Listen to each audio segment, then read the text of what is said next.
مسجدوں اور درباروں کی سنگم کو دیکھیے، دربار ہے ساتھ مسجد بنی ہے، مسجد بے آباد ہے اور قبر کا طواف ہو رہا ہے، مسجد ویران ہے اور جمعرات کو قوالی دربار پہ ہو رہی۔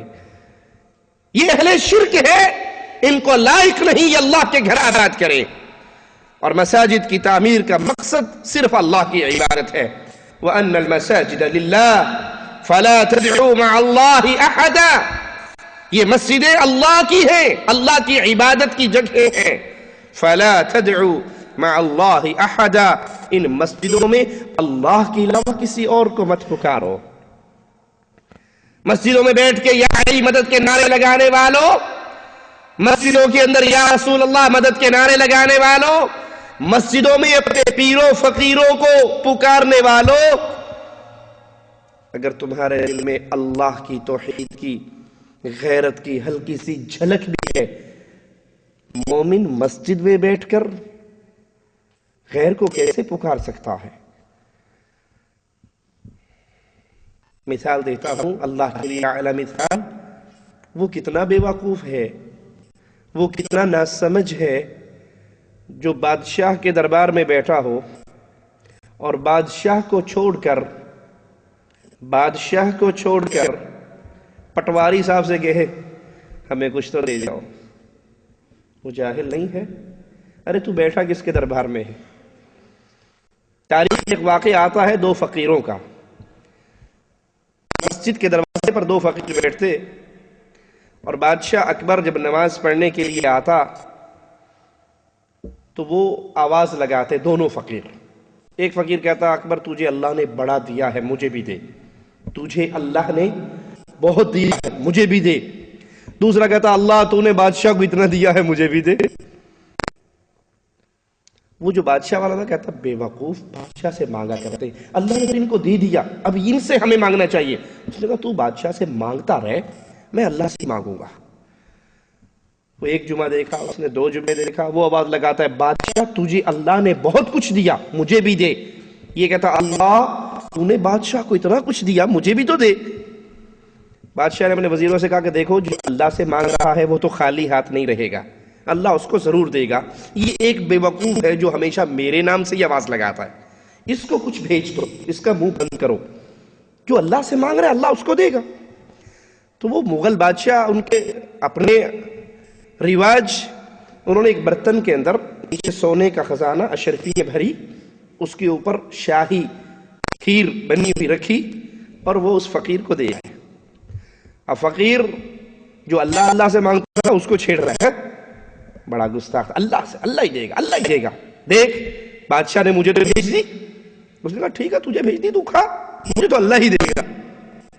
کہتا بے وقوف، واسطے اور وسیلے سے مانگا کرتے ہیں، یہ بادشاہ ہے ان سے مانگو، اللہ نے ان کو بہت دیا ہے یہ تمہیں دے گا۔ اور بیٹھا کھیر کھا رہا ہے، چھیڑ رہا ہے، لیکن دونوں کا کاروبار تو ایک ہی تھا نا، پیٹی بھائی تو تھے۔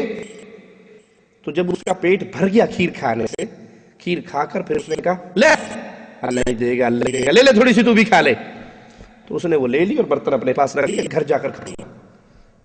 اب وہ گھر چلا گیا شام کو، اور گھر جا کر اگلا جمعہ آیا تو وہ تو نہ آیا جو کہتا تھا اللہ دے تو نے بادشاہ کو اتنا دیا ہے، یہ پھر بیٹھا ہوا ہے۔ بادشاہ صاحب جمعہ پڑھنے آئے تو ہاں جی بادشاہ آپ کو اللہ نے اتنا دیا ہے مجھے بھی دو، آپ کو اللہ نے اتنا دیا ہے مجھے بھی دو۔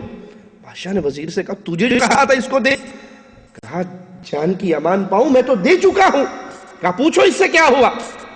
تجھے بادشاہ نے کھیر نہیں بھیجی تھی؟ کہا جی بڑی مہربانی بادشاہ سلامت کی، زندہ رہیں آباد رہیں، بڑا مزہ آیا، بڑی پیاری کھیر تھی، کیا لطف آیا اس کھیر کھانے میں۔ کہا پھر کیا ہوا؟ کہا کھائی، کہا پھر، کہا اور کھائی، کہا پھر، کہا میرے پاس ایک بیوقوف پاگل بیٹھتا تھا جو یہ کہا کرتا تھا اللہ تو نے بادشاہ کو اتنا دیا مجھے کیوں نہیں دیتا؟ میں نے اس کو بارہا سمجھایا ارے بھلے ان سے مانگو، ان کے واسطے سے ملتا ہے، ڈائریکٹ اللہ کو نہیں مانگتے۔ کہا پھر کیا ہوا؟ کہا اس کو بھی بھوک لگی تھی، تھوڑی سی کھیر جب بچ گئی تو میں نے اس پاگل کو دے دی۔ کہا پھر اس کو اللہ نے دے دیا،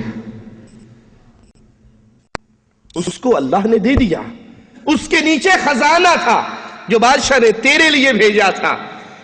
لیکن جو اللہ سے مانگ رہا تھا اس کے نصیب میں آ گیا، اور اس جمعے وہ نہیں آیا تو پھر بیٹھا ہے۔ یہ مسجد اللہ کے گھر ہے۔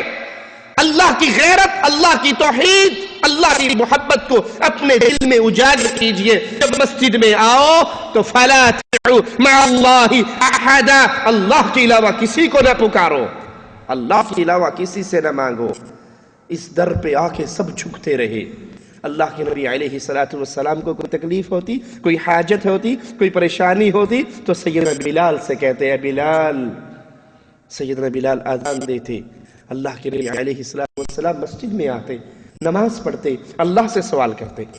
سیدنا ابو ہریرہ رضی اللہ عنہ وارضاہ ایک مرتبہ مدینے کے بازار میں گئے، بازار میں رک گئے، کچھ لوگوں کو دیکھ بازار میں کاروبار کر رہے تو کہنے لگے اے بازار والو، تم یہاں کس چیز نے روک رکھا ہے؟